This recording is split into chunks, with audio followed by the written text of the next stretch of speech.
So if I can go back to tab 5, page 160, in order to have another go at your lordship's question about harmonisation. This is the original form of the contracting out regulations and the original definition of section 92B rights, which in fact is on page 161. Yep. The position was that this definition was found in each of the 4 sets of regulations, including these regulations. There is also protected rights, contracted out, transfer payments regs, and personal occupation pension schemes protected rights regs. But the protected rights transfer payments and the contracting out transfer payments regs also had the second limb of the current definition, which included transfers in. So there was one change that was obviously one of harmonisation, because that included the reference to transfers in across the 4 sets of regulations. But this change away from rights attributable to an earner's service to the current definition was also made in relation to all 4 sets of regulations. So that's clearer than what I said before lunch. And we see that new definition in tab 6 at page 205. Bundle.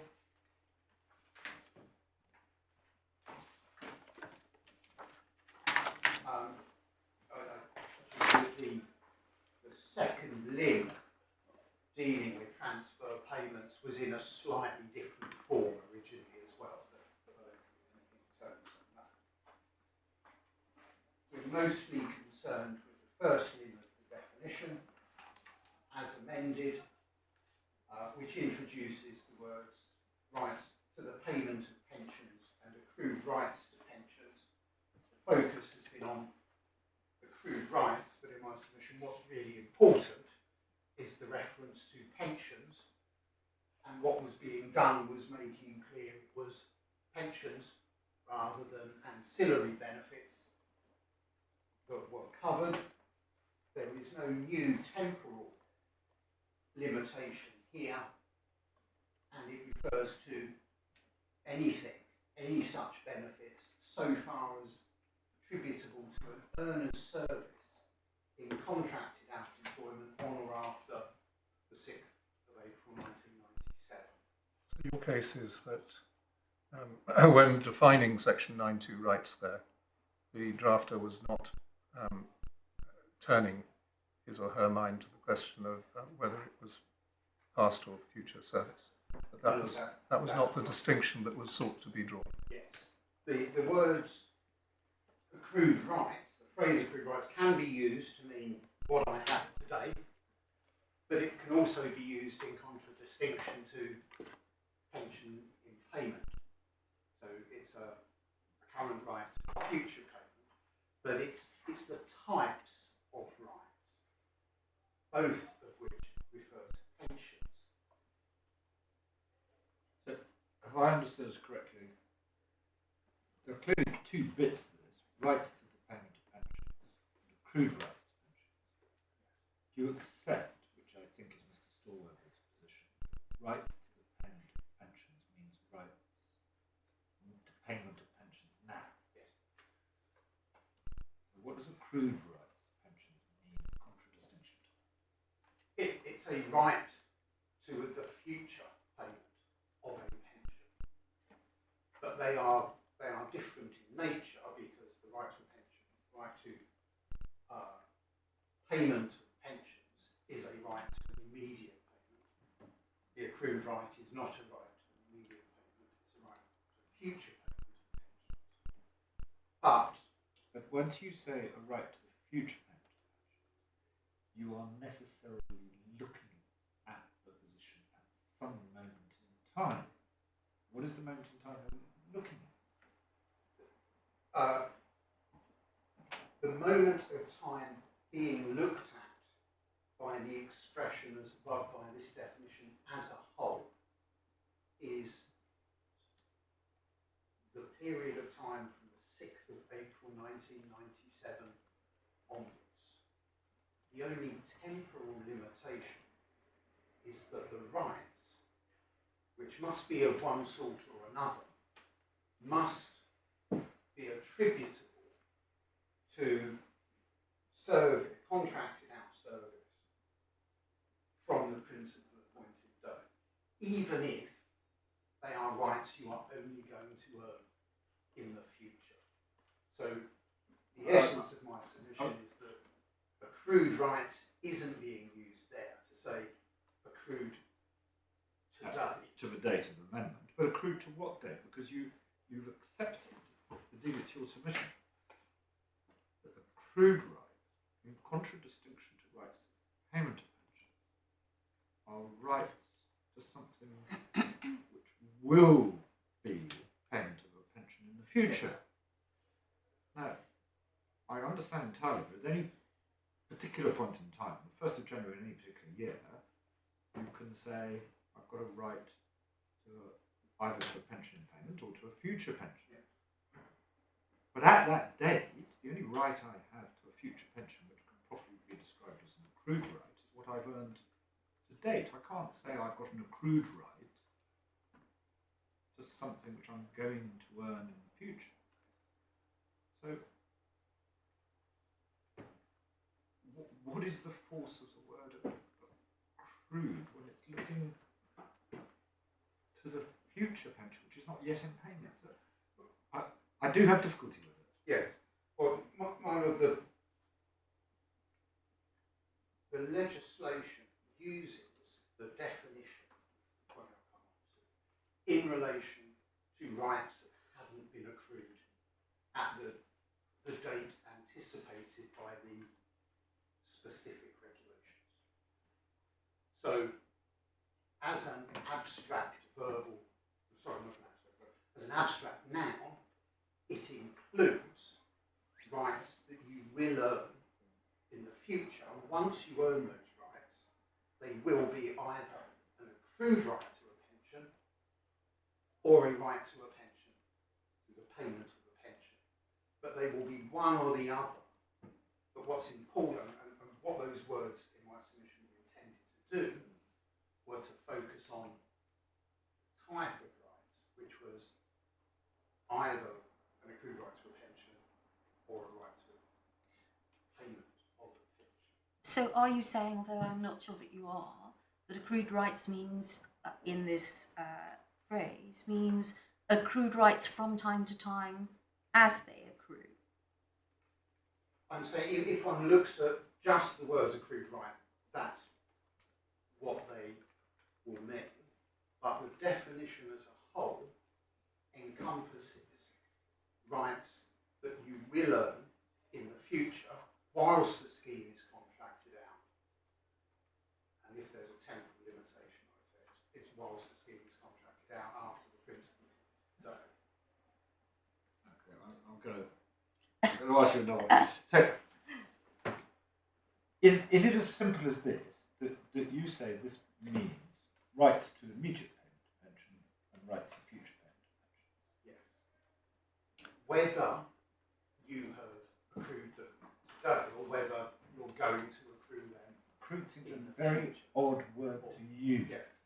When what it in your submission really means a right to future pension as opposed to a pension in payment.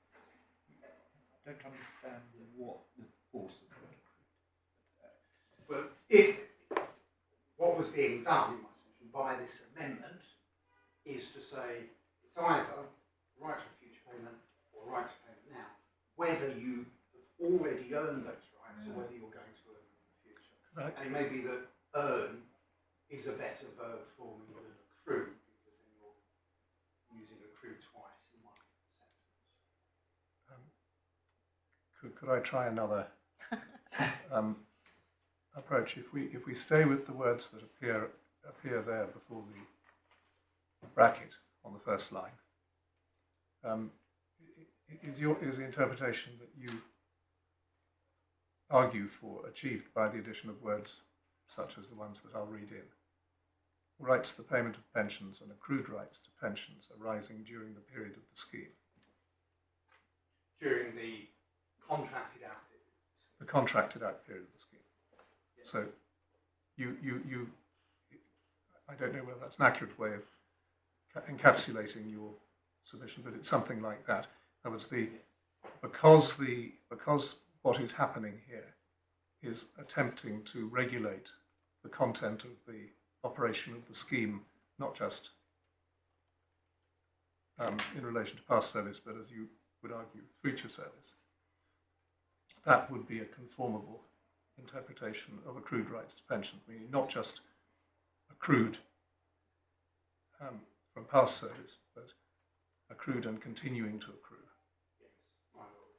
And one knows that in my submission because the definition is used several times in relation to rights that are arising. And plainly is not limited to rights that have arisen. Right. Well, is this a submission that's based upon something that's really strong and solid, or are you going to give us some, as it were, straws in a wind that you say is a clear direction? I'll try to do better than straws in the wind, but there are a series of examples of the regulations using the expression section 9.2b rights in relation to rights that are being accrued in the future. Now, may I have one more go? Is it and rights to pensions, according to you, which accrue during the contracted out period? Rights to payment of Rights to payment of pensions and rights to pensions which accrue during the contracted out period. My lady, I'll stay with the expression rights to the payment of pensions and accrued rights to pensions, and then read in the words During accruing during the, and then to follow up. So far as attributable to an earner's service in contracted out employment on or after the principal appointed day. Okay. So Okay. it's that last sentence that I say. It's the last part. Yes, I Yeah. see. Has the effect. Can I have another go? Sorry. You're the court. You can. It's traditional to divide membership of a scheme at any point in time into active, deferred, and pension. Yes. I understand pension of people who have rights to the payment of pensions. I don't think that's in dispute. At any particular time, a pensioner has a right to payment of pension. And it's also presumably not in dispute that at any particular time, a deferred, someone who's ceased to be in pension service, has accrued rights to a future pension. Yes. So what we're talking about is the rights of actives. Yes. And at any particular point in time, an active member has got accrued rights because they've earned to date a right to future pension. So what we're talking about, does it include current actives continuing right to get to the stage of having, by the time they leave pension service, more accrued rights? Yes. That's what you say. It does. Yes, my lord. And I say that is apparent from the words so far as attributable to an earned service contracted employment on or after the contract date, and also from the way in which the expression section 9.2b rights is used. Yes, that's which you're going to show. And Yeah. thirdly, I'm sorry. Well, I think I understand it. I still think it's a very, very odd use of words if that's what the concept was. But But if it is, and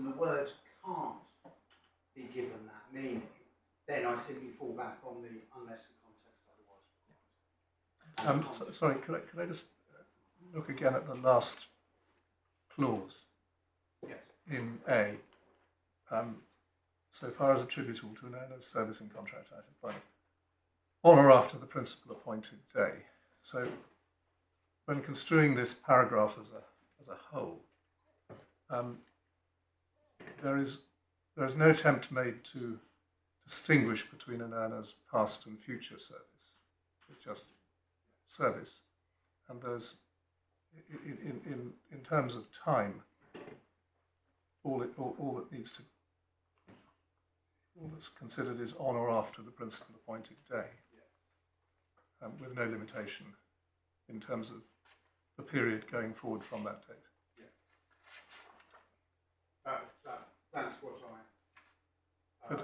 So, for example, I mean, you'll go on indefinitely with this, but it doesn't say so far as attributable to an earner's past service, or past and future service. It doesn't. That's what I go back to a question I was asked in the last 15 minutes. It's not possible in my submission to say, to give a date by reference only to the definition. In some usages, and we will see this, in some usages it's clear that it's talking about rights to payment of pension or accrued rights that have already accrued. In other cases, it's clear it's talking about things that are arising, i.e. rights that are still in the process of being earned. But it's only possible to identify that period or that moment by reference to the particular regulations themselves. And there isn't, in my submission, a one-size-fits-all answer to that question simply from the definition. I'll try and make that good by reference to the particular regulations. And the first of them is Regulation 3. Would you mind, just if you're going to, do you want to just give us a list of each of the categories so that we have it all in one place before Yes. and then by all means take us to ones that you want to. Regulations- Which are the ones that are in the first category? Regulations 3, 28, 43 and 47 all anticipate ongoing accrual.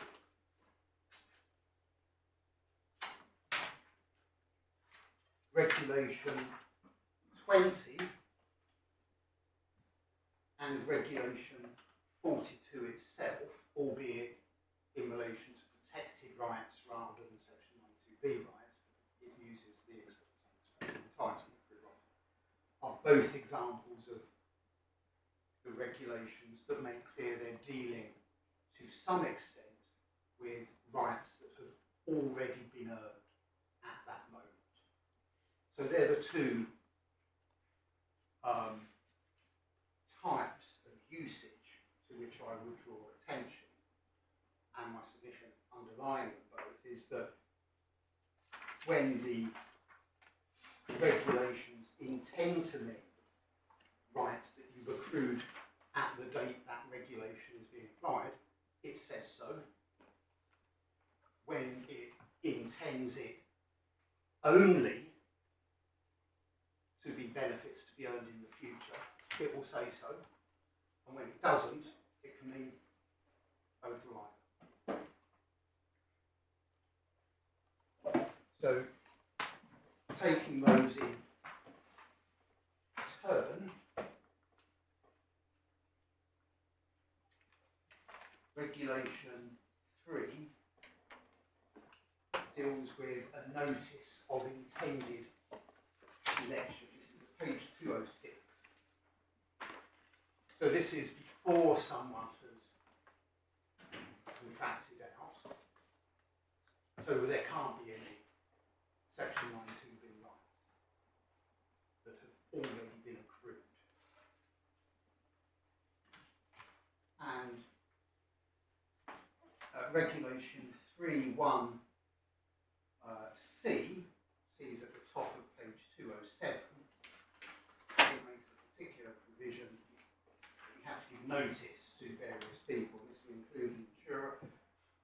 Where there is a policy of insurance with annuity contractors as a means of securing protected rights, GMPs, or any benefits arising in respect of Section 92B rights to be payable under the scheme, you have to notify the insurance company or the friendly society. And because it refers to benefits arising, that's plainly something that's going to happen in the future. And my learned friend has sought to deal with that by saying, well, that's a future perfect. But we're really concerned with the meaning of Section 92B rights as an abstract noun, rather than the tense of a verb. And in any event, I don't want to compare Mr. Stallworthy and I's recollections about English O levels, but arising isn't a future perfect. It's envisaging a continuing state of affairs, and it's aimed at the future. And so, if Section 92B rights meant only rights that you already have, that sentence would make no sense. I think the judge described it as an oxymoron if you talk about rights arising that you already have. Regulation 20, which is the opposite example of 215, my learned friend took you to this, talks about commutation, trivial commutation of benefits. And in the third line, deals with trivial commutation of any benefits which have accrued in respect of an earner's Section 92B rights. And that will be tautologous, I think, if 92B rights already limited itself to things that have been accrued in the past.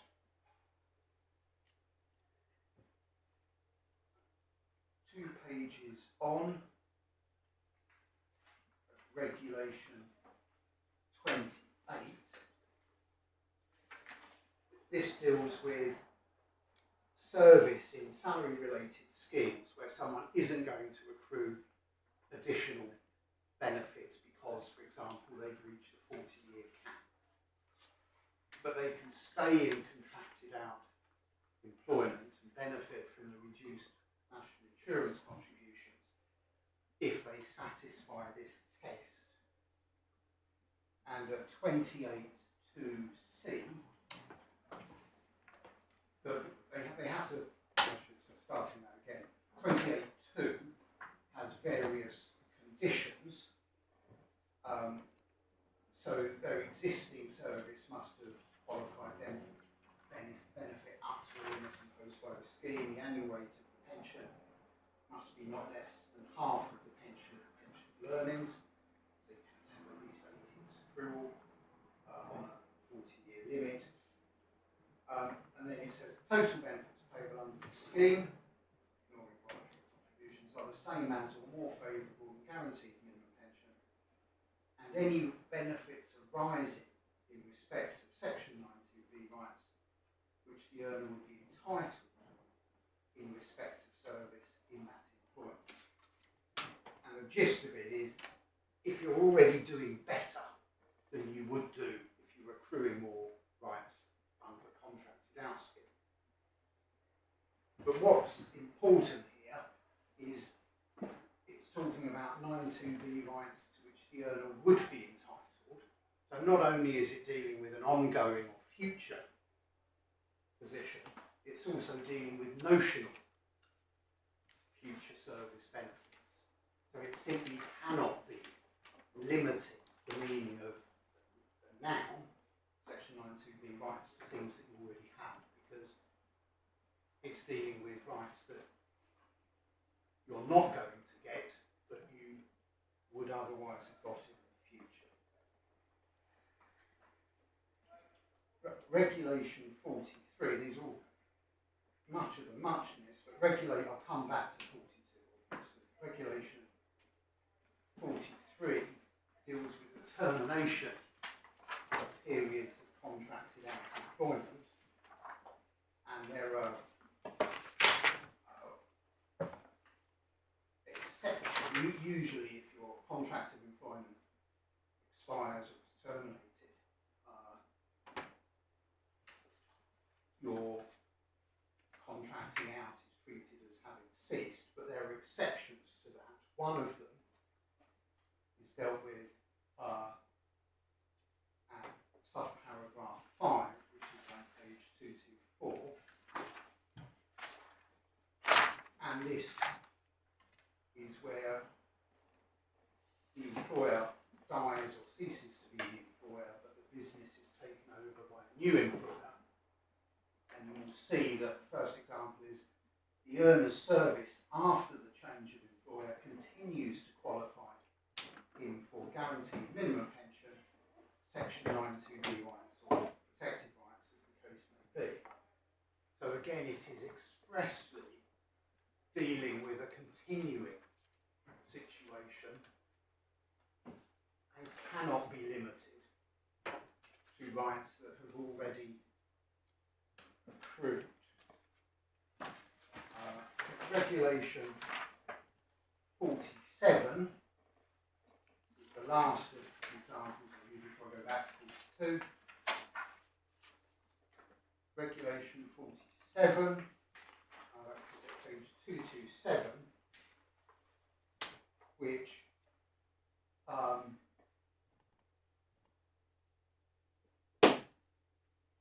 deals with the Secretary of State's ability to vary or cancel a contracting out certificate, and provides at paragraph 2 the date from which cancellation or variations have effect may not be earlier than the date of cancellation or variation, as the case may be, except, and then at B, in the case of a salary-related contracting out scheme, where the earners in employment to which the contracting out certificate applies have ceased to qualify for GMPs or benefits arising from section 92B rights under the scheme. The date may be a date not earlier than the date on which the said cessation occurred. So it's considering when they stopped earning these benefits. That, I suppose, is a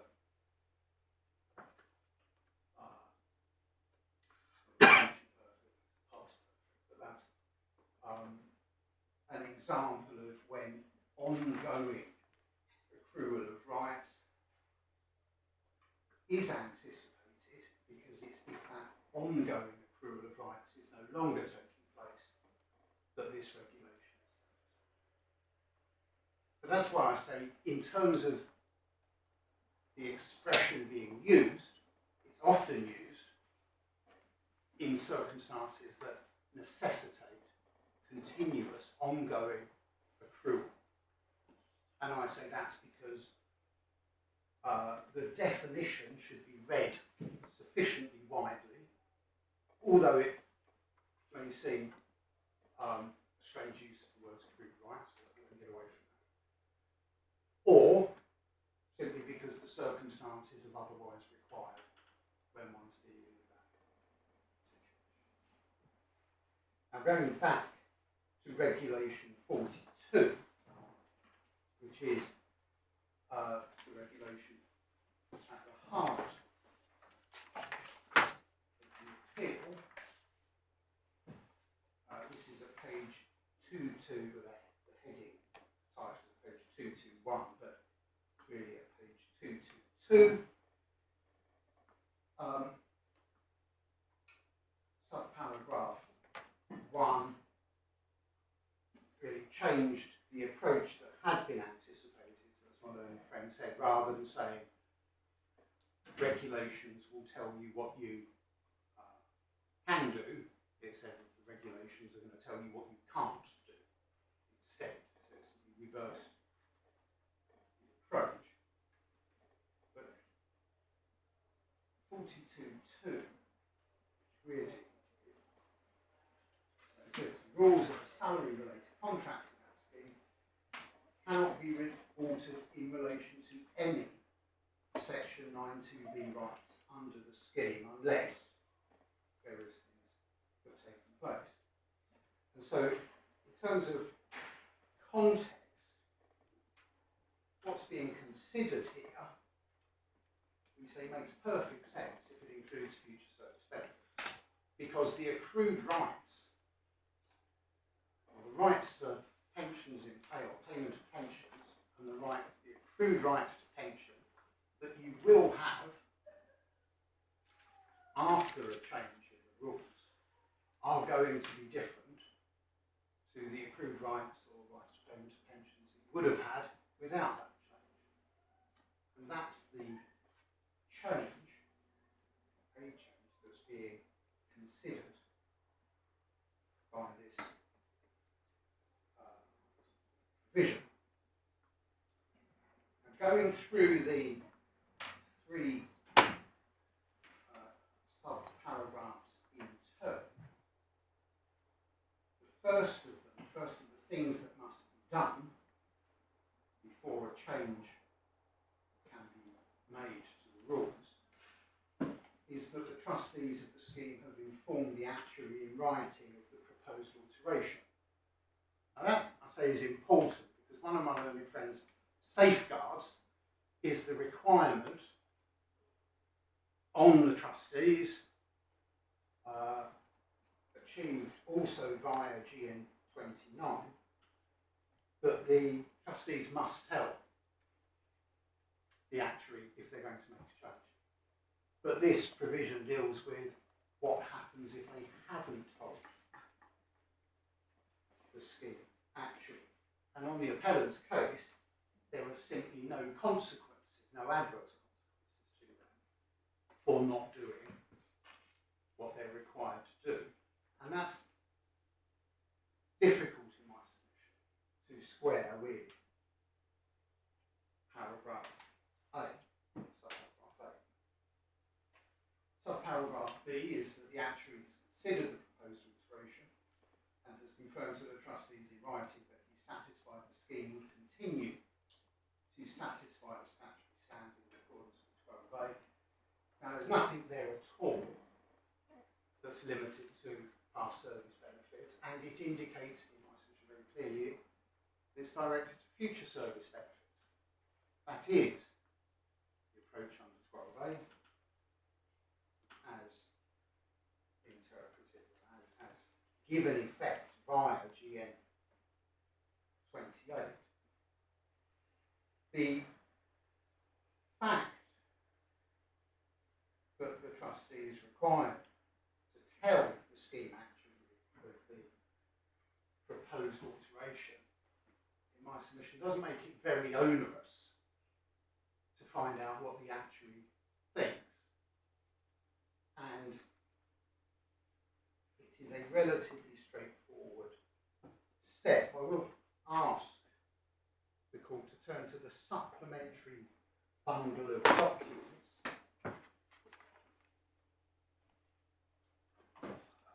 Page 309.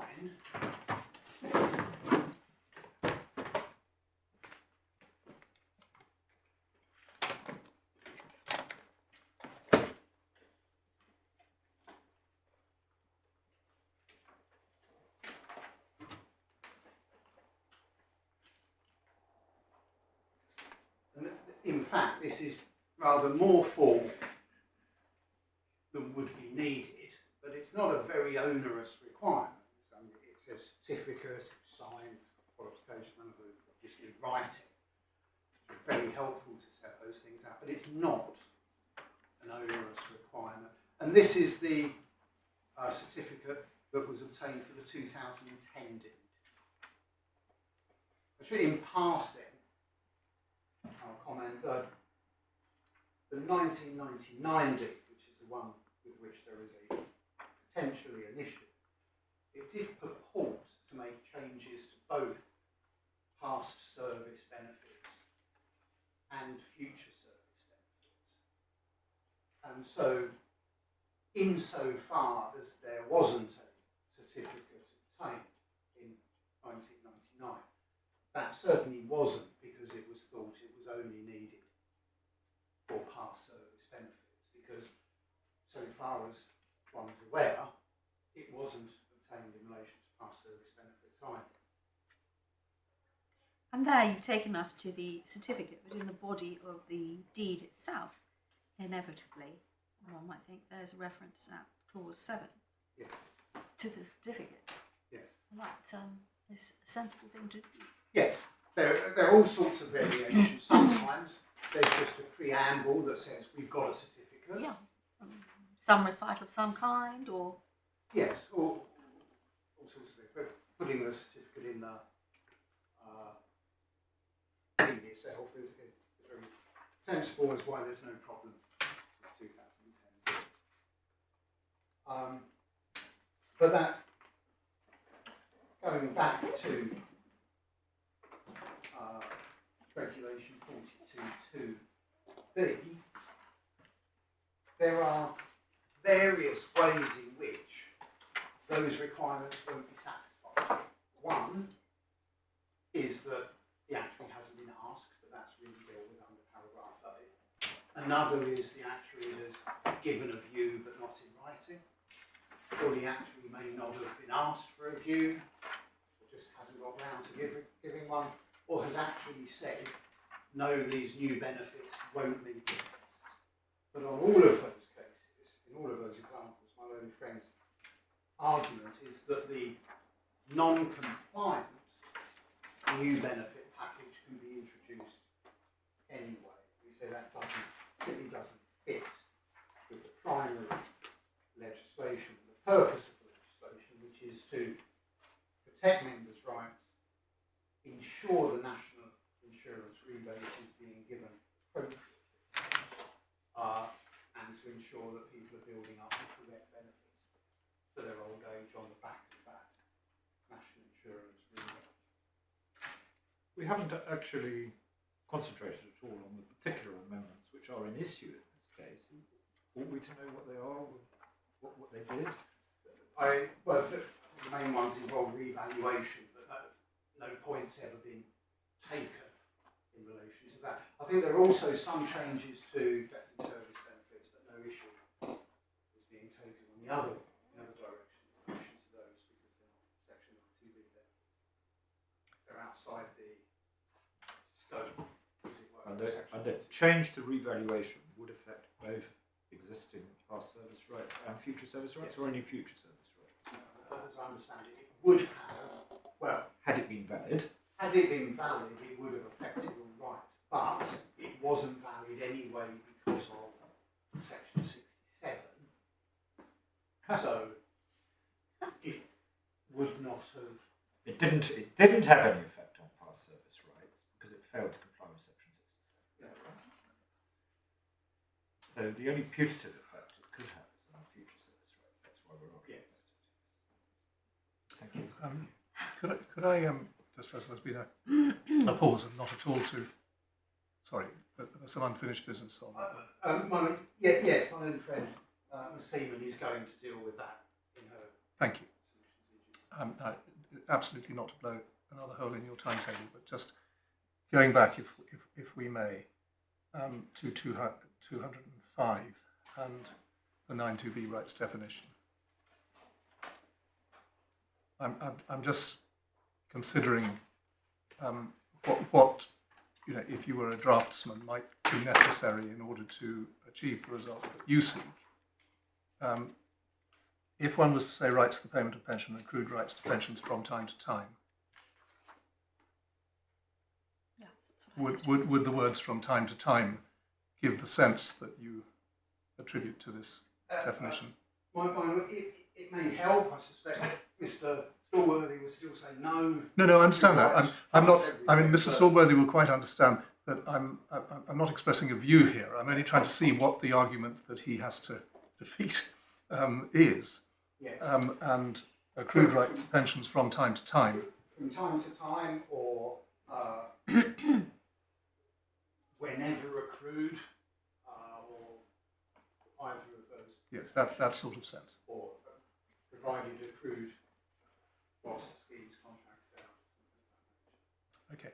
Although I say if that last one is a variation on the last line foremost, which have been or may be in the future accrued. Yes. Yeah. I think that is it. And that's certainly how it's used in the examples. That's what you say, yes. Yeah, that's what I say. Which have arisen or may arise. So that's where I am on. Those are my submissions on. Yes. 42. Is it part of your submission that this is a drafting error, which we can correct, or is it part of your submission that is actually what it means quite properly? No, it's part of my submission is that's what it means, and if it doesn't, then the words or the context otherwise requires enable us to adopt. Because there is a distinct jurisprudence as to the very limited circumstances in which a court can conclude that Parliament or the draft of secondary legislation has just got something wrong. But it's very narrowly circumscribed. Yes, that's not what you rely on. No, that's a higher test than I would need.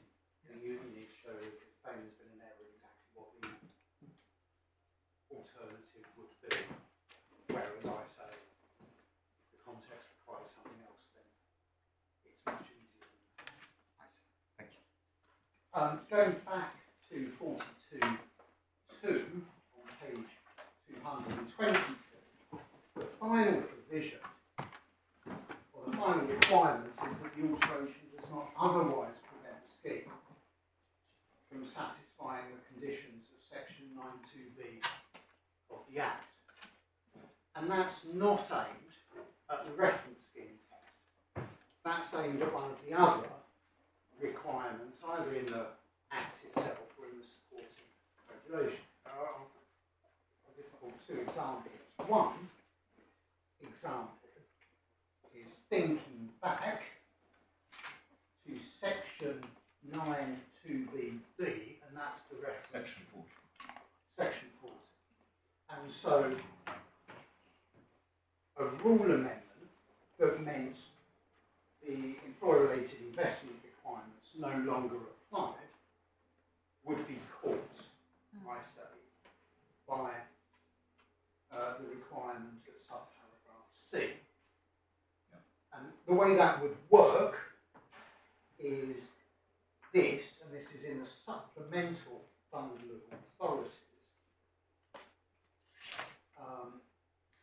The section 40 itself is at tab 58,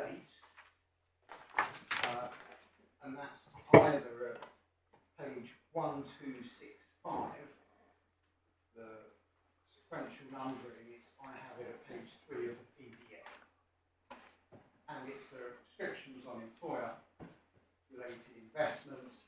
Subsection 1, trustees or managers of an occupational pension scheme must secure that the scheme complies with any prescribed restrictions with respect to the proportion of its resources that may at any time be invested in employer-related investments. The regulations that prescribe those restrictions are the Occupational Pension Schemes Investment Regulations 1996, or at least they were at the material time. They're in tab 59 of this supplemental bundle. And paragraph 5, regulation 5, which is at page 1279, page 17 of the PDF, broad terms, they say the limit's 5%. But there are exceptions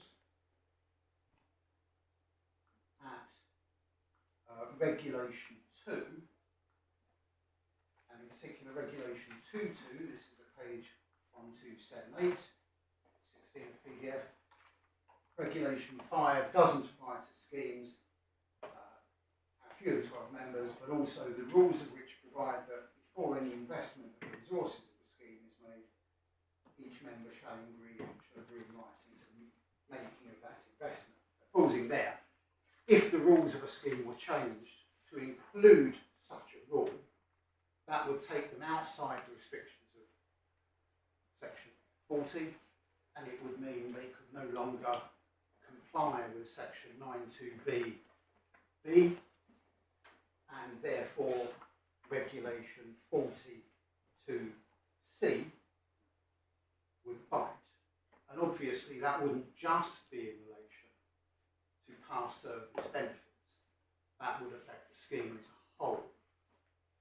Now, my learned friend may say, well, it would affect some past service benefits, but it doesn't suggest there's intended to be a clear line between past and future service benefits in the application of that provision. But a similar approach can also be taken to other requirements, other prescribed requirements. And I think I said earlier, I'd go back to regulation 20, and this is the main bundle of authorities, tab 6, page 215, which deals with trivial commutation and a requirement for trivial commutation to be limited to cases where the applicable benefits didn't exceed £260 a year. But it would be possible for the rules of a scheme to be changed to say there is a cap of £260 a year for trivial commutation, but excluding future service benefits from that cap. Now, that amendment would put the scheme outside of compliance with regulation 20. And that is something that one would expect regulation 42(2)(c) to prohibit. So, rule amendments that aren't concerned with reference scheme tests, but which would still put the scheme outside of compliance with section 92B. We say at court, and my only friend's argument, it doesn't cater. Now, those are my submissions in relation to salary-related schemes, and section 92B. But regulation 42(2)(a) deals with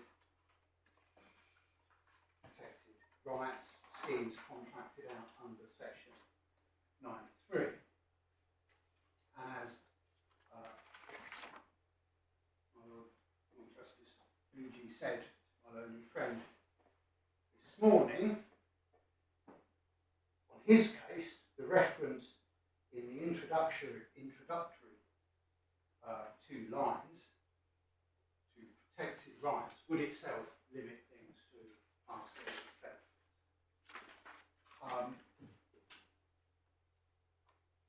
One then looks at the requirements of paragraph A. There are references, you can't make any changes in relation to any of the matters, which would or might adversely affect any entitlement or accrued rights of any member of the scheme acquired before the alteration takes effect. Now, those words are important, particularly important, I say, because they were introduced as part of the 1997 amendments. So they came in at the same time. The words adversely affects and entitlement or accrued rights acquired before the alteration takes effect. They were introduced by the 1997 miscellaneous amendments regulations at the same time as the new definition of section 92B rights. And I say that's important because my learned friend's case is that the words payment of pension or accrued rights, when used in Regulation 1.2, necessarily restrict you to rights you have already accrued. And yet, when those words are introduced into the very provision we're dealing with 42.2a, entitlement or accrued rights, the draftsperson has thought it essential to add acquired before the alteration takes effect. So that, I say, is another indication that a reference to accrued rights has the ongoing sense to use it in, and does not necessarily limit one to past service rights. My learned friend said, well, that was necessary because there was already a definition available in relation to section 92B rights, but that doesn't answer the problem.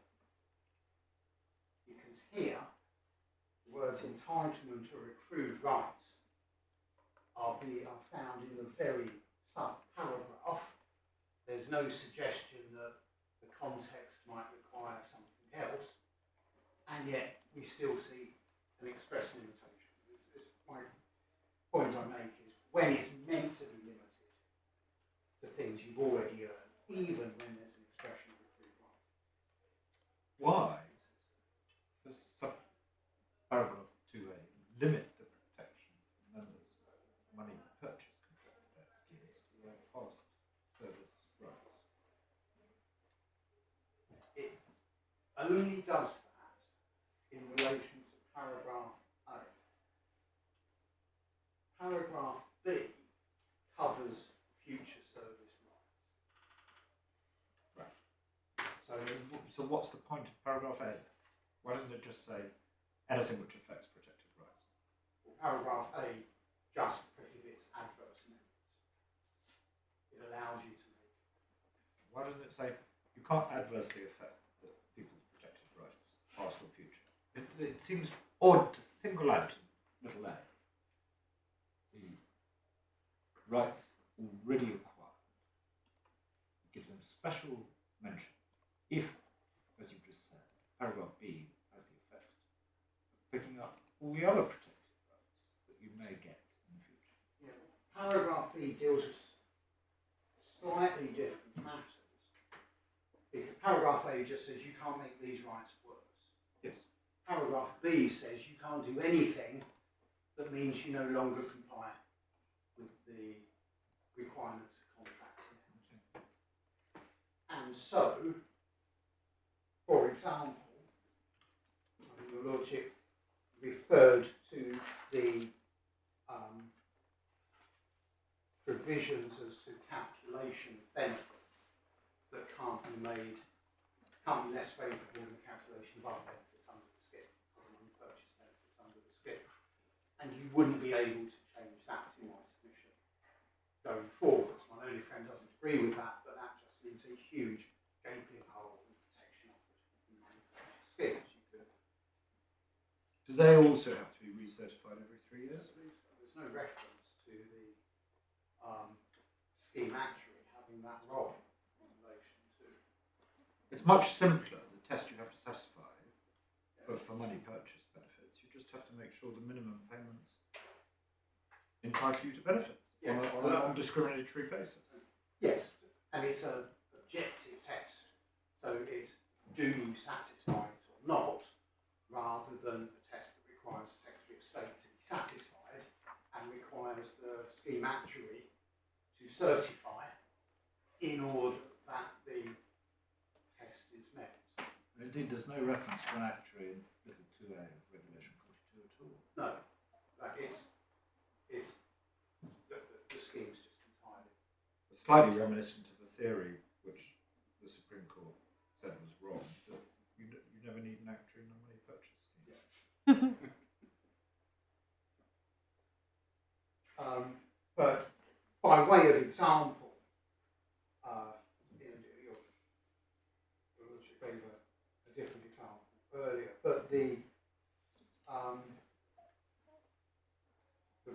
regulations at page 217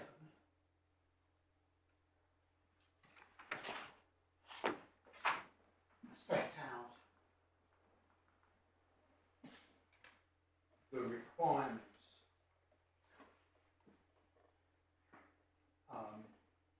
for money purchase contracted out schemes. And these include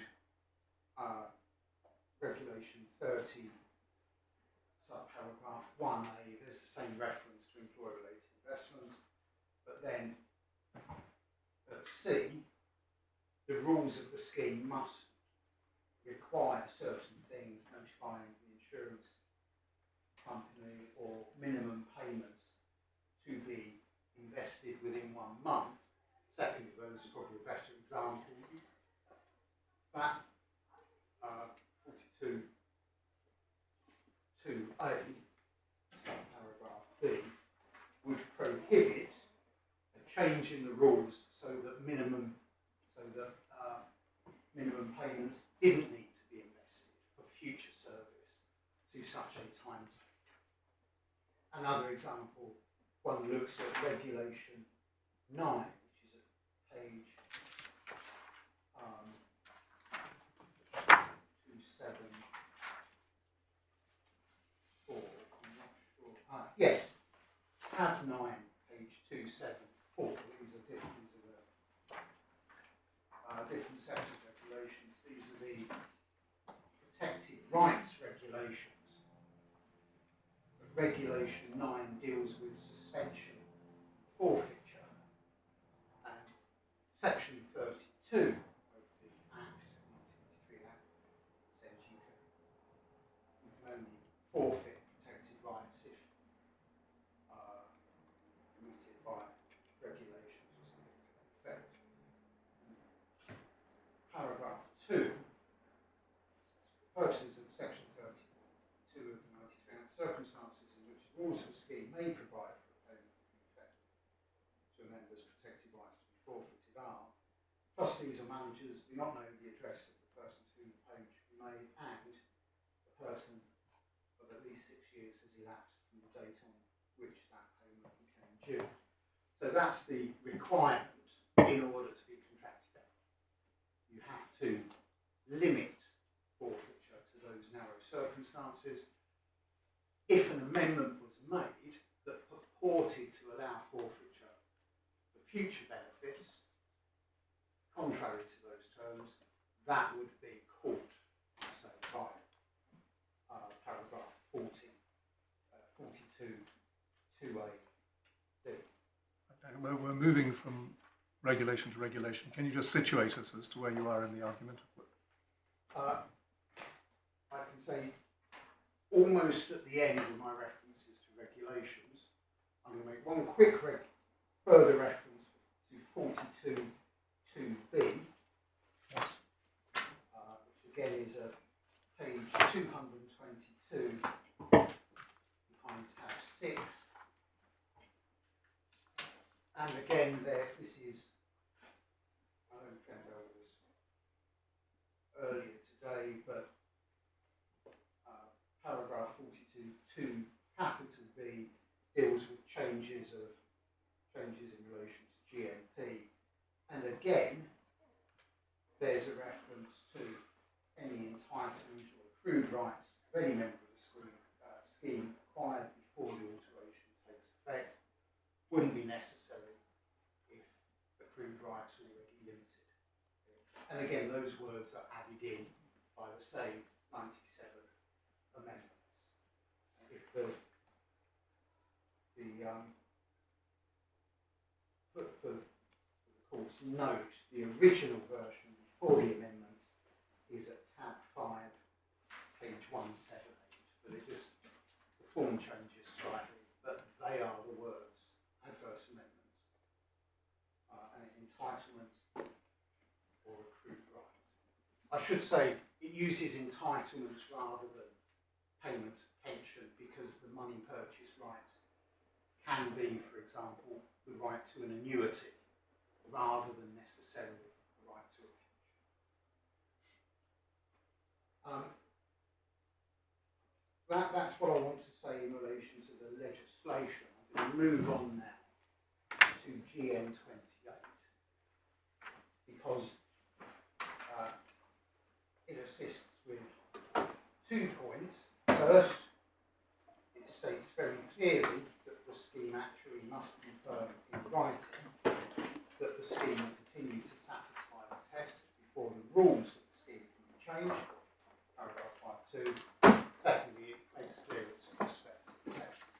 Now, I accept it's still no more than persuasive, but it does form part of the contemporaneous context, and it is more than simply the view of a professional body because it is approved by the Secretary of State in accordance with the legislation itself. And I think you've said before, the Shorter General was carried out at the very beginning in April 97. Yes. In fact, I'm going to ask the court to look at tab 43, where we have the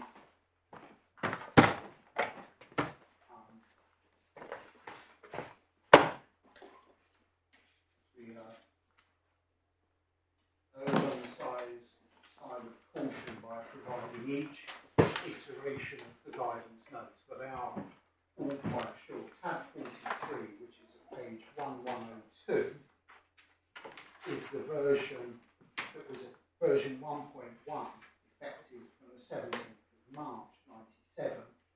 You'll see that the earlier version was effective from the 1st of January 97, which was the earliest date from which the schemes could seek re-election.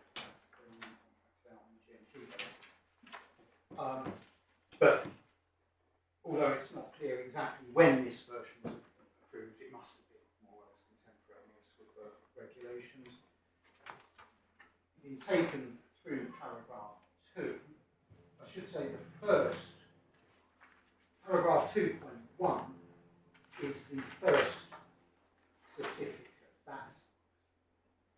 That's anticipating the certificate in the initial election or application for the re-election when the scheme changed from GMPs to Section 18 rights. At 4, I'll just go through some of these very quickly. 4.1 says if a scheme has a benefit structure which provides pensions equal to or better than the reference scheme in every respect, including the earnings definition of widows' pensions, the actuary can provide a certificate without further investigation. But it does make clear that a certificate is required, even if it's obvious. 4.4, the tests of equivalence based on the active membership of the scheme as at the effective date of the certificate. And then 4.5, test of equivalence should also be based on the latest available remuneration data. And 4.5.3, this just makes good something I said earlier, as the sole area of uncertainty will in many cases be differences between earning definitions as required by the scheme and as required by a reference scheme. Actually, may be able to draft a statement on this issue for the employer to sign, which will permit the actuary to carry out certification without individual analysis. And 4.9 says, this is the point about the respective test, the benefits to be compared will, with the exception of those under paragraph 4.11.3, that's a contingent widow or widower's pension indefinite serve. Benefits to be compared will be those that are expected to accrue to the membership of the scheme in the 3 years following the effective date of certification.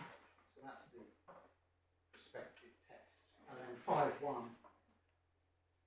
and 5.2 dealing with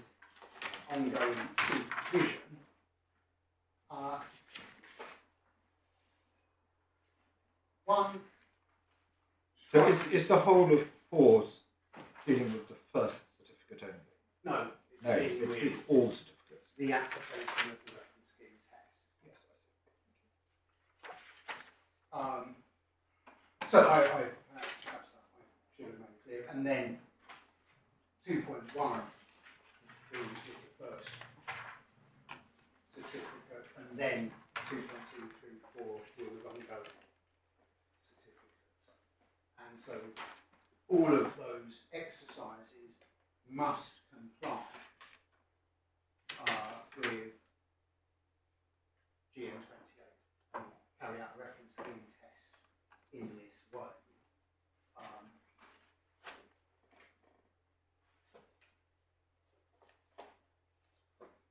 Going back to regulation 5, not regulation 5, paragraph 5.1, 5.2.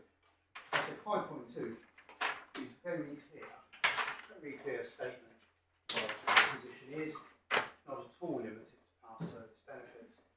It makes things ever so clear, follows language of regulation 42. You want to make one before a proposed change in the rules of the scheme being made. Regulation 42 requires the actuary to notify the trustees in writing the scheme will continue to satisfy the standard. 5.1 is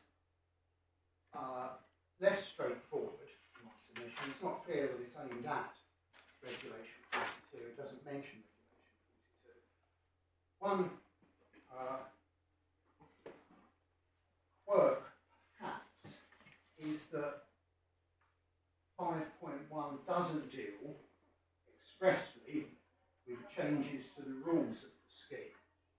And the expression it uses in the second line is changes to the terms of the scheme.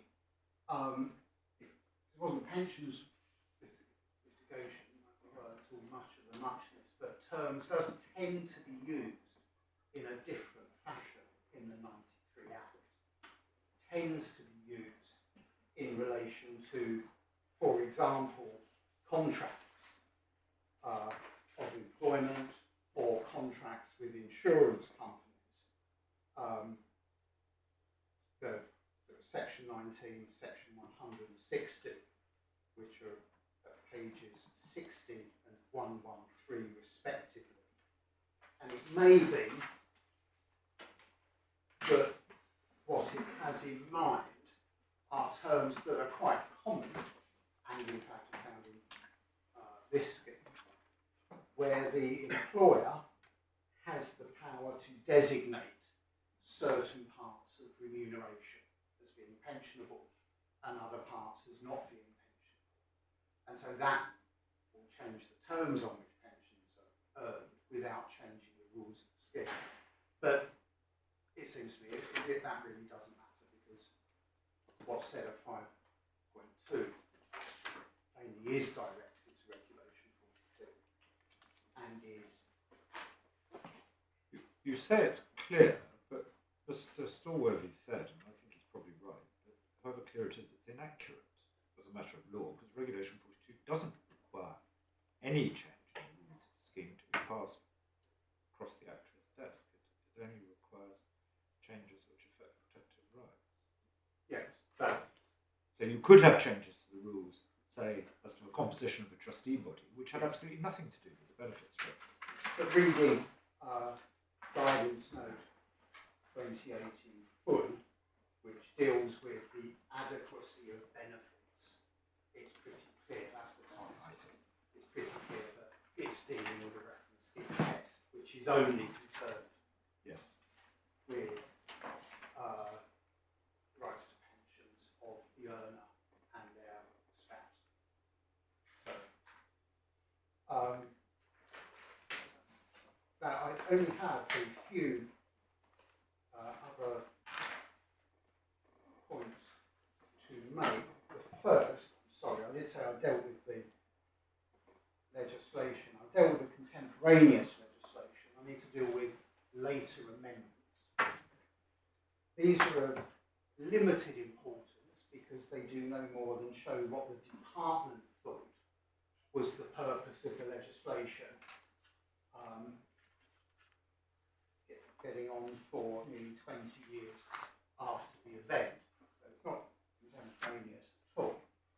But it is clear from the available materials that the department thought that the purpose was always to include both past and future service benefits within Regulation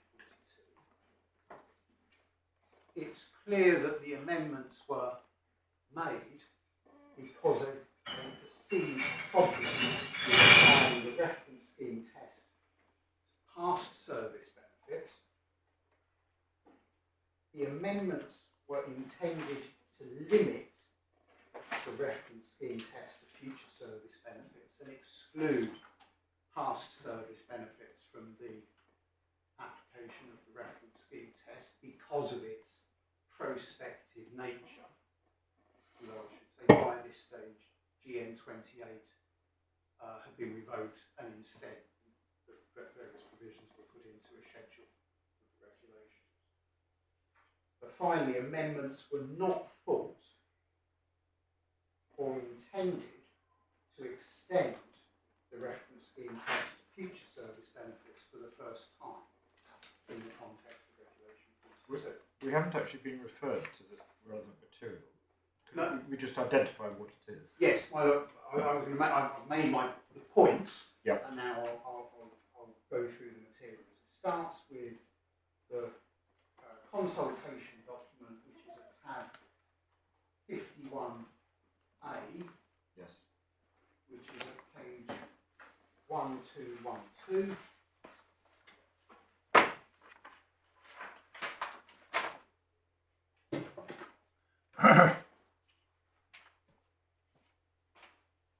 Public consultation, and a long introduction of paragraph 5,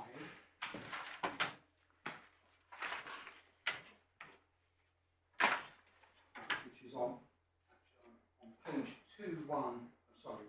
1216, where it deals with the intention of Regulation 42.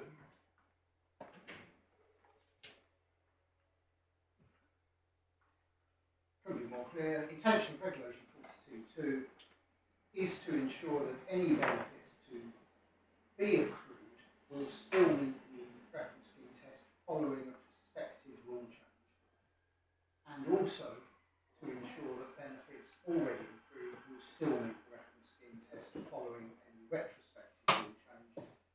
That protection is in addition to the protection provided by Section 67. However, recently been brought to our attention that, as it is worded, this regulation is unworkable. This is because scheme actuaries can only certify that changes to prospective rights over the forthcoming 3 years meet the reference scheme test as set out in Regulation 23, Schedule 3 of the Contracting Act regulations, which have replaced GN 28. And then at 8 and 9, government proposed to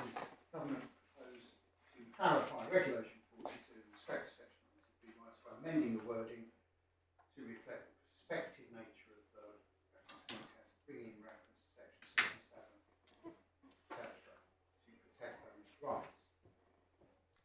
The intention of the amendment is to ensure that no protective modifications can be made to approve Section 92B rights. Any detrimental modification would have to meet the actuarial equivalence test. But it's clear from that the perceived problem wasn't in relation to future service benefits. It was in relation to a prospective test that didn't fit in relation to past service benefits. Now, draft regulations were then provided, and there was a response, and the DWP published its response to the consultation in March 2013. That's at tab 52, 1221, but the material part is on page 1224, and it's noteworthy that we're dealing with schemes that have ceased to contract out and wish to change their scheme rules. So the context is very much part of this benefit. And then under respondent comments, I think my learned friend said, well, the industry had said, this is confusing. What it says is 6 respondents either agreed with the draft amendment or made no detailed comments. 1 respondent provided typographical, the remainder a range of issues commented on. Broadly, there were 4 main areas which generated comments. These are dealt with in the following paragraphs. And a clear definition of accrued section 92B rights and rights which are to accrue in the future. It says 4 respondents. So it wasn't a general campaign. 4 respondents questioned the use of section 92B rights under the scheme and rights which are to accrue under the scheme. Didn't think the terms were clear enough. Wanted clarification as to which term applied to accrued section 92B rights. So there was no confusion when actuaries came to put the regulation into practice. Alternative forms of words forward. Related to clarity of definitions, 1 respondent thought there was a possibility that any changes to future withdrawal would have to meet further tests because of the way the regulations worded. And then under restriction of changes to section 92B rights, the respondents didn't agree with proposed restrictions based on changes to section 92B rights. Section 67. Government response is at the bottom of the next page, bottom of 1225. And it's the second provision, restriction of changes to section 92B rights. It's important that all accrued section 92B rights are fully protected. This is because members of contracted out schemes have given up the right to state additional pension and return scheme benefits. It's broadly equivalent to or better than specified in the reference scheme test. Pausing there, that applies equally to future benefits. And it says, to protect members' accrued rights, changes are being made to Regulation 42. The changes being made will ensure that former contracted out schemes must provide benefits that are actuarially equivalent to or better than benefits currently provided when making a rule change. I'm just pausing there, so it's apparent that what's being done are changes intended to improve protection for past service benefits because the reference scheme test isn't working properly in their regard. And so the regulations themselves, the amendment regulations themselves, paragraph 40, tab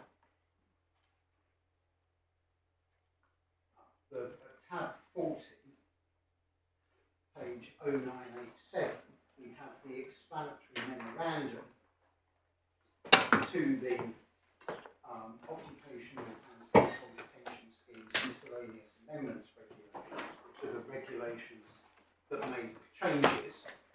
That's at 40. 40. Yeah. Yes.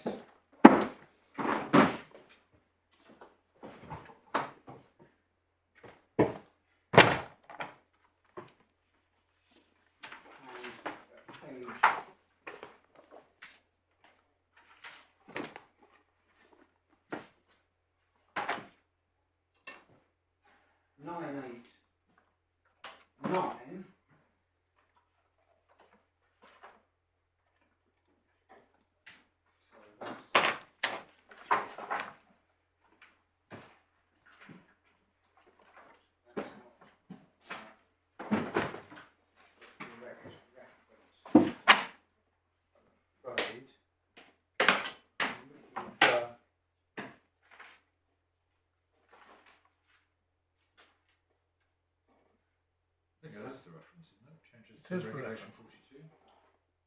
Yes. The amended Regulation 42 will enable the actuaries want to take suitable tests, both for accrued and rights that are to accrue.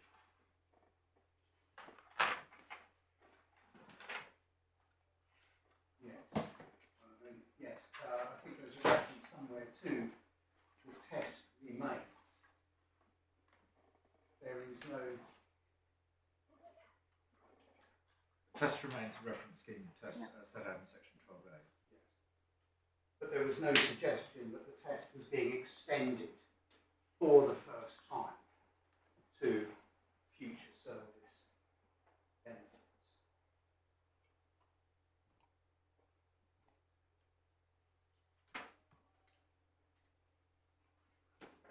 And that's the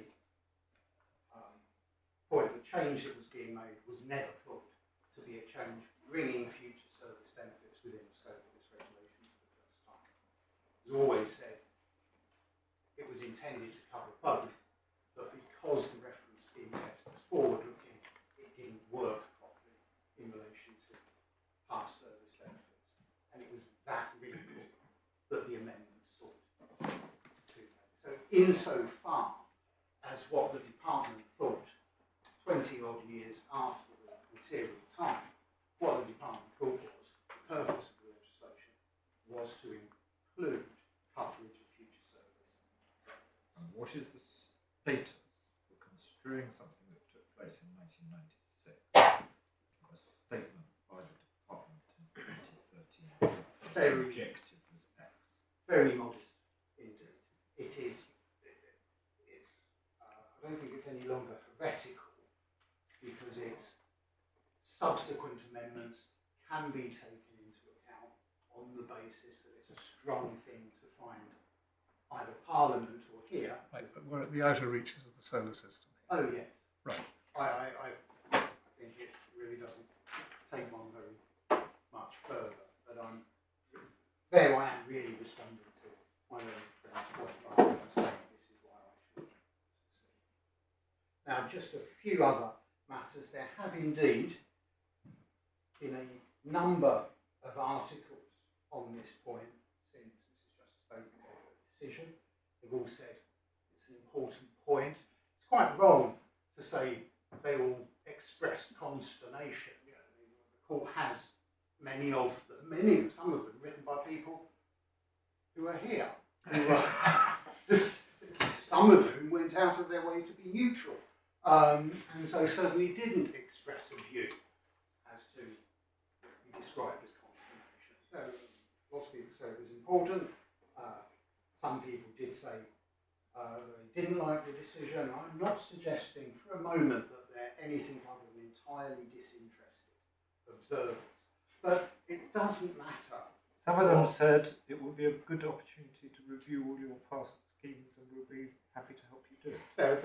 I'm sure some people saw the business opportunity.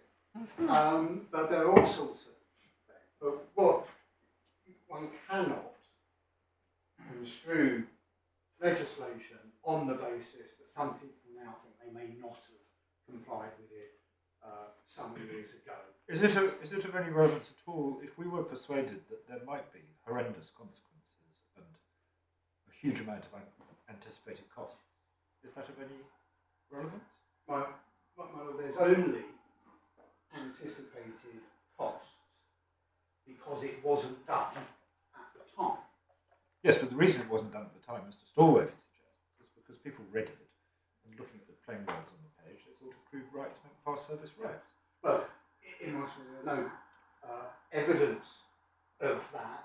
The contemporaneous commentary, the only contemporaneous commentary that you have, is in tab 55, page 1239. That's the 2006 Pensions Law Handbook.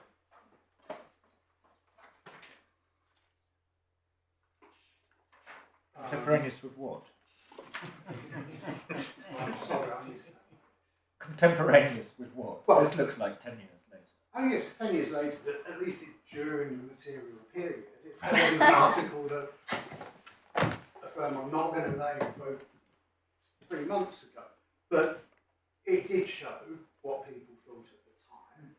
GN28 is, in my submission, clear, and anyone who had read them would not have formed the view that my friend has put forward. One cannot water down the legislation as a matter of construction simply because people behaved in a certain way after that legislation was made.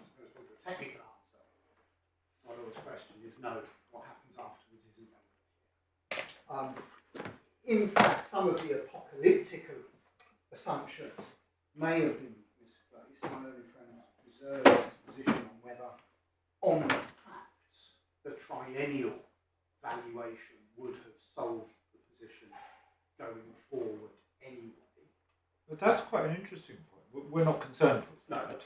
No. But I can see the argument that if you have a certificate in 2010, you have a change in 2011 which should have had a section 37 confirmation and didn't, but then you have another certificate in 2013. That's good enough to satisfy the section 37 requirement and the regulation 42 requirement, so that the only thing you're talking about is the accrual between 2011 and 2013. Is that the argument? That's the argument. It was foreshadowed at the hearing before this was vacant, but that point wasn't determined then. It's still an open issue. That's an open It's not issue. a matter for us, obviously. Other than Well, you're dangling it in front of us as a possible solution to the consternation. well, I don't know go that far, but we don't know. I mean, it remains an open question, and it may need to be decided in due course, depending upon the decision on this code. Presumably, the reason we came here first was if the decision is in a particular direction, then it needn't be dealt with. Fine, I'll just deal with doubtful penalisation. That doesn't apply here. There's no question of penalisation. Simply, there might be adverse consequences to one party or another from a particular construction. It's worth remembering that this approach would apply to all changes in benefits. So, as it happens, some are reductions in benefits, but others would be improvements to benefits. The appellants didn't lose their right to amend schemes because of the legislation. They lost their right to amend schemes because they decided to contract out. And that gave them various benefits. But in return for those benefits, they had to follow the rules. And on the assumption that we've made in this case, there isn't a certificate, they simply didn't follow the rules. And that's not sufficient to engage principle of doubtful penalisation, and in any event, my submission for reasons I've sought to elaborate, it's not doubtful. I can have just a moment to speak to those behind me. I've still finished, more or less. Yes, by all means.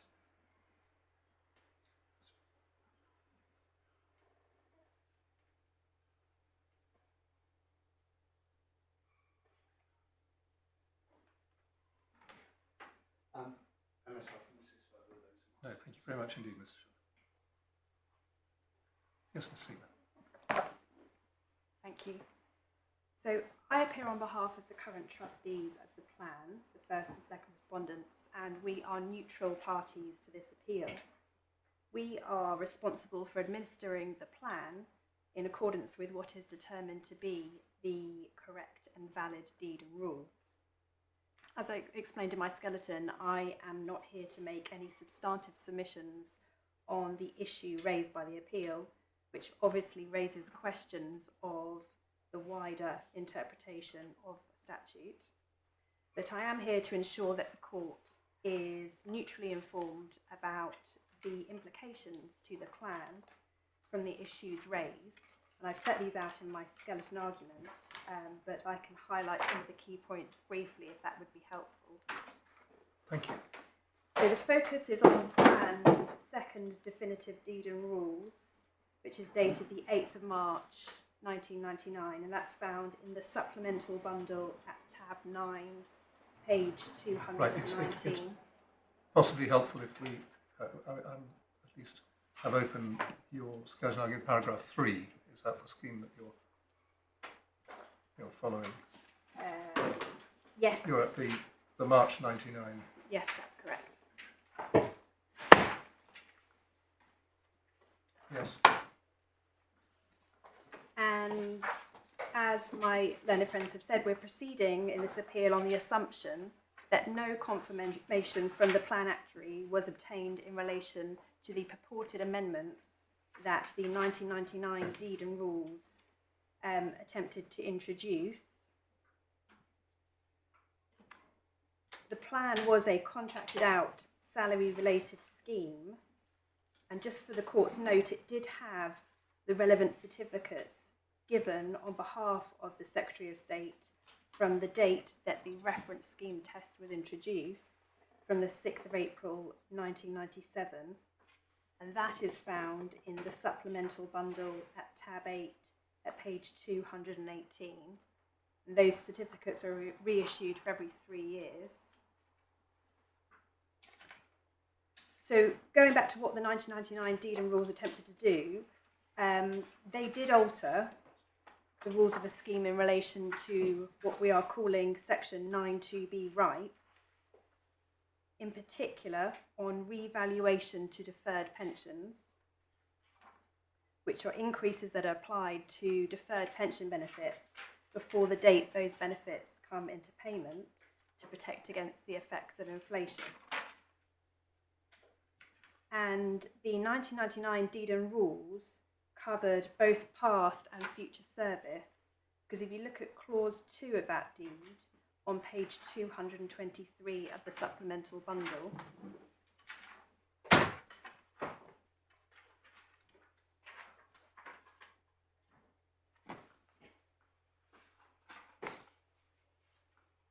it states that the rules shall apply with effect from the 6th of April 1997 or from such other dates as are either specified in the rules or required by law. However, they shall not change the benefits payable in respect of members whose pensionable service ceased before that date. So if you were in service as at the date that the 1999 deed and rules came into being, then any past service would have been covered by the 1999 deed and rules. The 4 ways in which those rules purported to change the provisions on revaluation are set out in paragraph 7 of my skeleton argument, so I don't propose to go through those in any detail.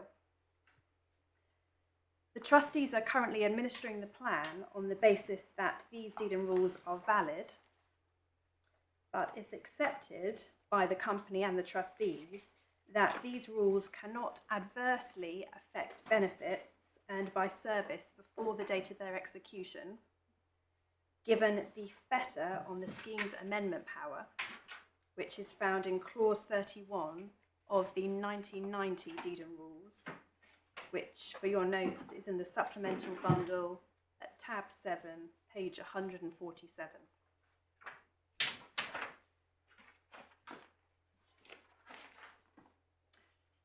So if the appeal is successful and section 9.2b rights do not extend to future accrual, then the alterations in the 1999 deed and rules would be valid prospectively for accrual on and after the date of the 1999 deed and rules.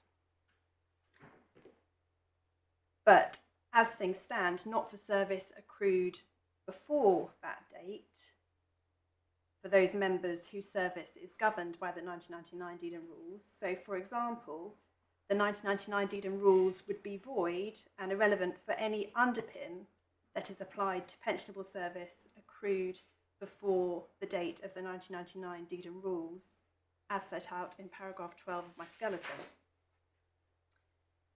If the appeal is not successful, then the 1999 deed and rules remains void in relation to all alterations to section 9.2b rights accrued both prior to the date of the 1999 Deed and Rules and thereafter, up until the date of the new 2010 Deed and Rules, which had actuarial confirmation, and those deeds are found in the supplemental bundle, tab 13, page 309. The current estimate of the cost to the plan as a result of this deed remaining void is, on a 2020 assessment of costs, around £10 million on a buyout basis in respect to the revaluation provisions. Unless the court has any specific questions for me, I don't propose to make any further submissions. One imagines that the funding of the plan as at today is likely to be rather more beneficial than the deficit shown in your skeleton as at 2020. We've had indications that that is the case, yes. And when you say the deficit on the technical provisions basis was 31.8 million, it's not very clear because the 10 million is on a buyout basis. Do you have an equivalent figure for the potential extra technical provisions liability as of 2020? I'm afraid not. No, but it would be rather less than the buyout basis. Yes. And do you know whether also we can't tell from this is not a criticism, but it's just a fact, whether the 31.8 million, what percentage that amounts to of the liabilities of the scheme. It obviously makes a difference whether the scheme's a £300 million scheme or a £60 million scheme. Do we have some sort of idea of what the percentage funding either was in 2020 or might be today on a technical provisions basis? I can say that we've had an indication that this issue is around 5% of the total liabilities of the scheme. That's helpful. Thank you very much. Stephen, thank you very much indeed. Yes. Yes, Mr. Solway. If I may start my reply by addressing a... You can start by thanking your learned friends for reinstating your period of reply, but which will not overrun. Very good. Okay. I am grateful indeed to both my learned friends and indeed to the court's indications. My Lord Justice Nugee asked questions as to whether there was any process required for triennial reassurance to the Secretary of State that a scheme that had contracted out on a money purchase basis to provide protected rights continued to meet the money purchase contracting outcomes. The answer is that there was a triennial requirement. Regulation 16, which you were shown, and refers to the requirement to provide information to the Secretary of State at such occasions as are required. As we indicated in our skeleton argument, did require through the manual called CA 14 that triennial recertification was provided for a contracted out salary related scheme. For a money purchase contracted out scheme, what was required was that the employer gave a confirmation that the undertakings that had been given at first contracting out on that basis continued to be honoured. And that chimes with the very fair acknowledgement of my learned friend, of course, that contracting out on that money purchase basis did not require actuarial input or certification by an actuary.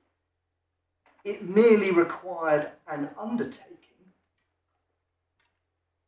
which you see under Reg 6, subparagraph 4, an undertaking to comply with the provisions of the legislation. it wasn't a situation such as you might have had in the prior regime, where the Occupational Pensions Board was the policeman of contracting out, where you had to tender your rules for approval. This was self-certification.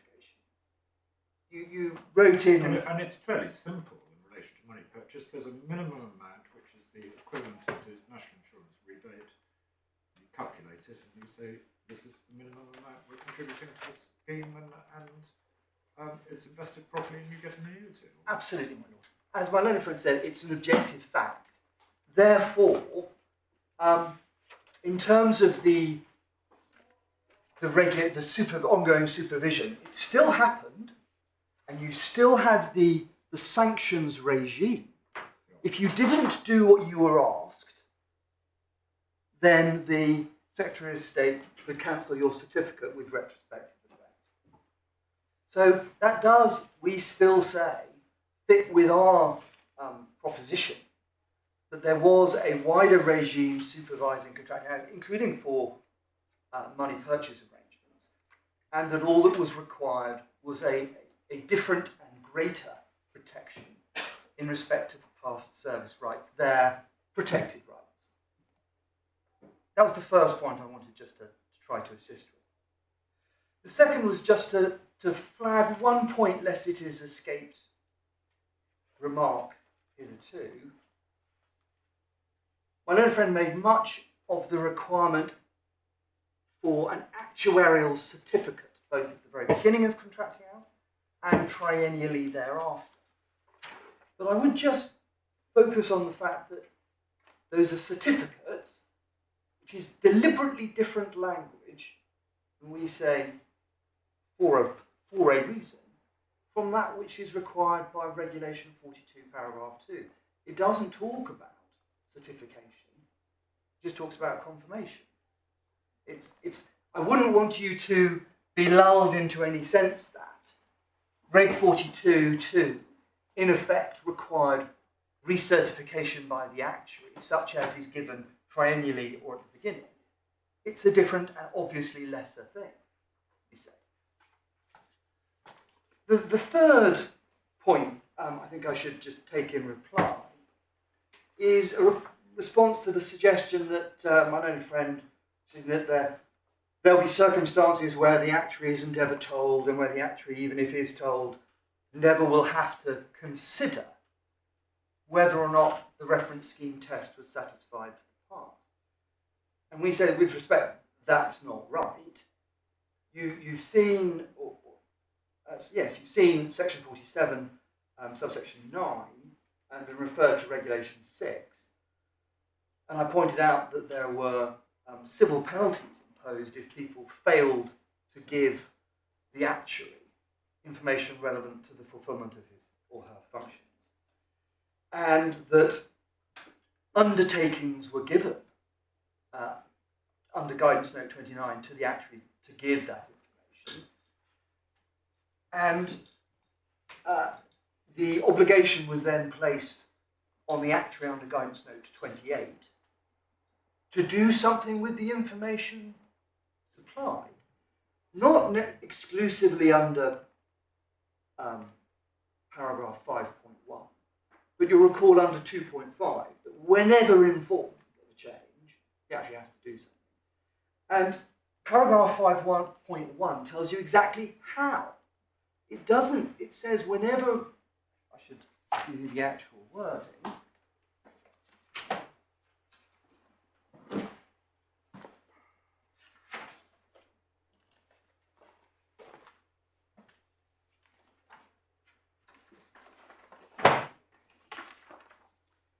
Whenever the actuary is informed of any significant changes to the membership, including remuneration patterns, or to the terms of the scheme, not the terms of a contract or the terms of a policy or terms of the scheme, consideration should be given as to whether such changes would adversely affect the ability of the scheme to pass the tests of equivalence.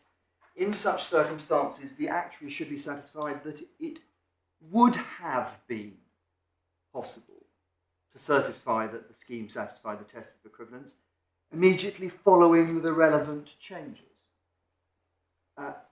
change, and if not, the contributions agency, the employer and the trustee should be notified unless the situation has been rectified before notification takes place. So you're told exactly what to do as an actuary if you learn of a past rule amendment of which you had not been consulted for any other reason.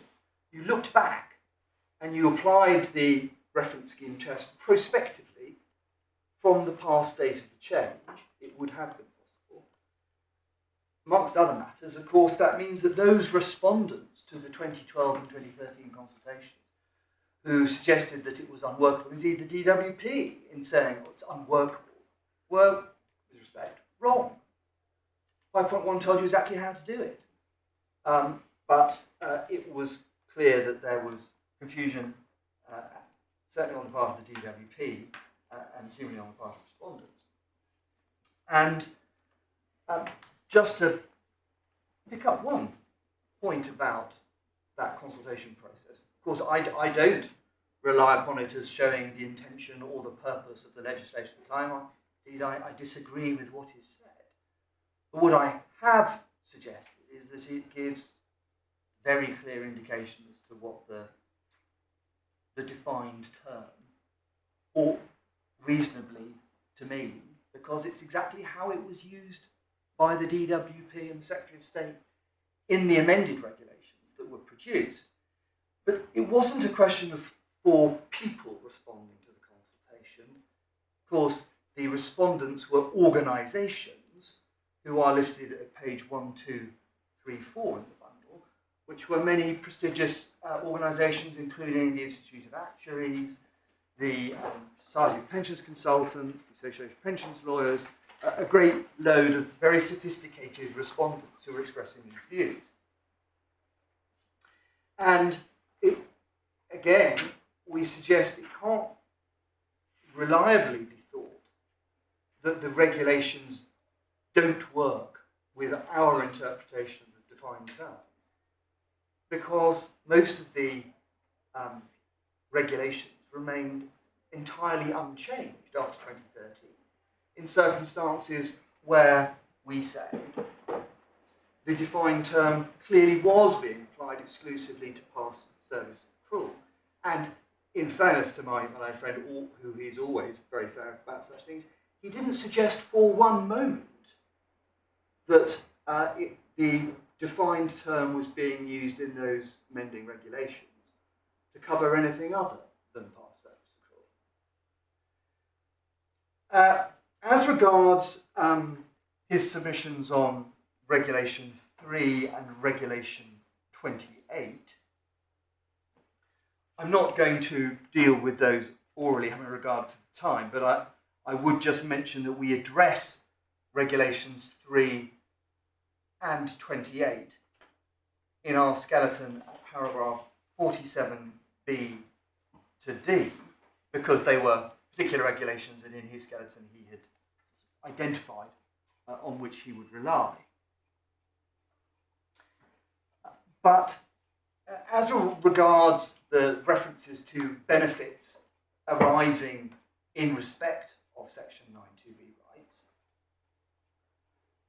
benefits can only, and this is part of what we were explaining in our skeleton, benefits can only arise for payment and being secured by insurance arrangements in respect of completed service.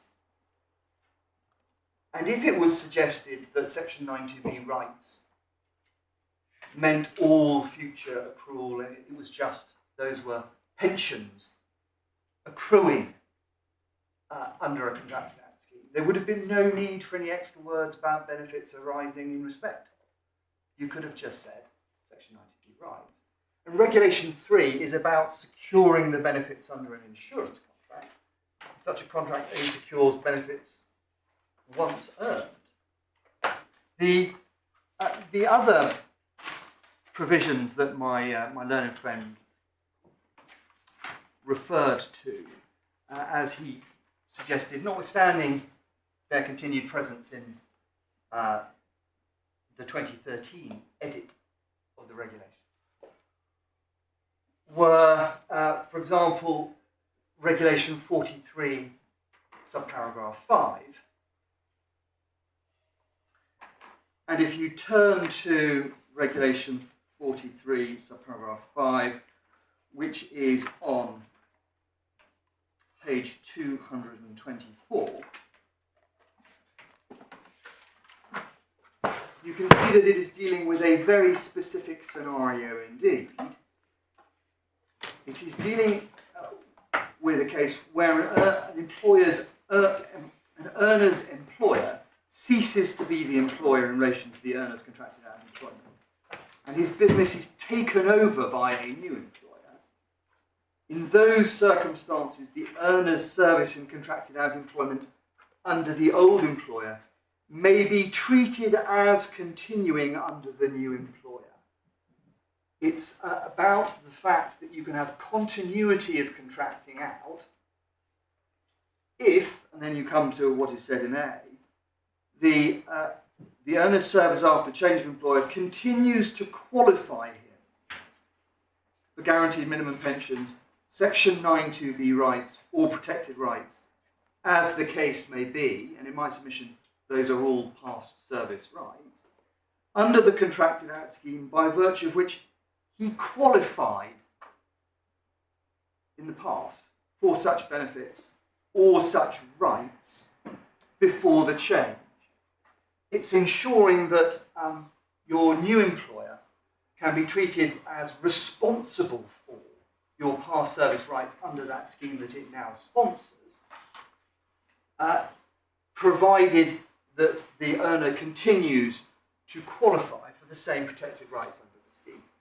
What we say in relation to my learned friend's examples is that wherever the regulations intended you to look at, for example, a future perfect or some other sort of shift from just the plain vanilla words of the defined term, there is extra wording added to anchor you to a particular time.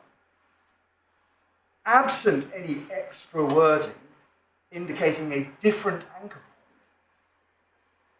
the defined term is applicable as at the date that the provision is to be applied.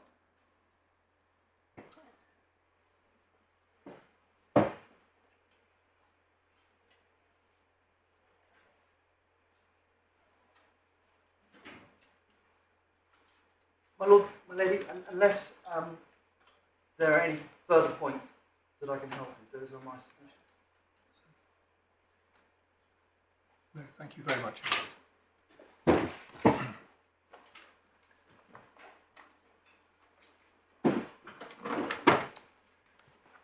Well, can I express the court's thanks to you all for falling in with a slightly unusual timetable for the appeal and for the amount of work that's gone into preparation of the papers to enable us to hear these interesting arguments within the time available.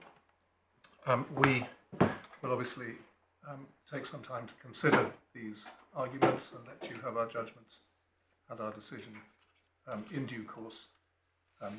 You'll be familiar with the process whereby we'd welcome any help with editorial correction and a draft order reflecting our decision. If there are any matters that you can't agree as part of the draft order, we'll receive short written submissions. We won't trouble you to come back and argue them, and the judgment will be handed down publicly, electronically, in due course. Please observe the embargo on the draft judgment that will appear at its head. Unless there's anything else, thank you all very much indeed. All right.